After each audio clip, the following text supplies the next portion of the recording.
Since we our broadcast last night, another accusation came out against Donald Trump. This one is from a writer at People magazine describing a forced kiss. Trump denies that ever happened. And now many people are questioning the timing of this avalanche of accusations. Joe Concha is media writer for the Hill newspaper, and he joins us from New York. Hi, Joe. What do you think about all this? Hey, Brett. I think, well, hey, if we're talking about the veracity of these claims, I'm not here to dismiss them or belittle them in any capacity. I mean, they're serious. They should be treated as such. But if you're going to ask me about the timing about this, I think we have to go through a quick timeline. September 23rd, just 3 days before the first presidential debate, the New York Times receives Donald Trump's 1995 tax return. Those were sent because the intention basically was to affect that debate with something of a bombshell like that. The Times doesn't print it right away, however. They look to verify it, and it comes out instead 2 days before the vice presidential debate, and it dominates that news cycle. Then you go to 2 days before the second presidential debate, and we have the Access Hollywood tape come out from someone at NBC that sent it to the Washington Post.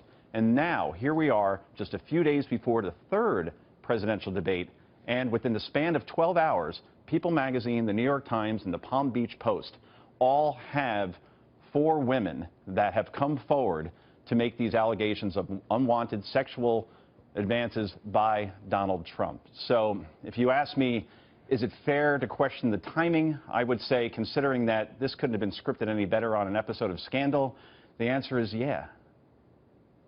Well, but it does raise, I mean, what I take it you're saying is that it's not that the ammunition is faulty, it's that the timing of its being fired is a little questionable, right? Right, particularly with the Access Hollywood tape. Remember, NBC reportedly knew about this tape for months.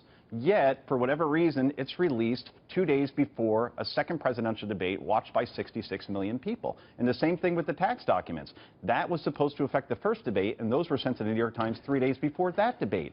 Timing is everything, and I have a hard time believing that all these things just came together right before large presidential debates, except if it was planned that way. It's hard to dismiss that entirely. We don't know. Right.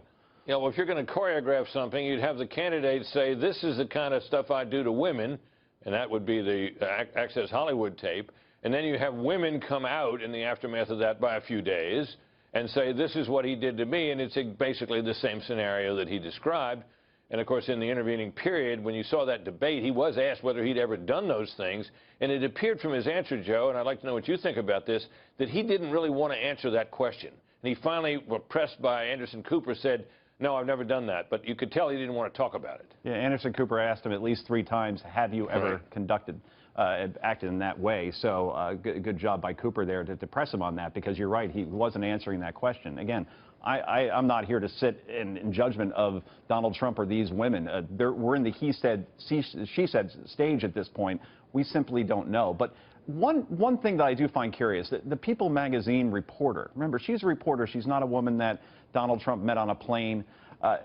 She was doing the interview and said that Donald Trump made an unwanted sexual advance towards him. Now, remember, he's a star at that point. He's on a #1 show with The Apprentice. This is 2005.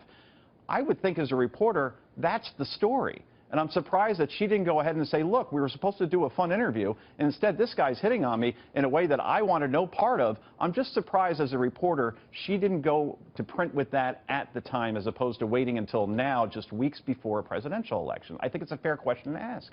It is a fair question to ask, and we'll be interested to see how she answers that question, as it will almost certainly be put to her. Joe, thank you very much. Good to see you.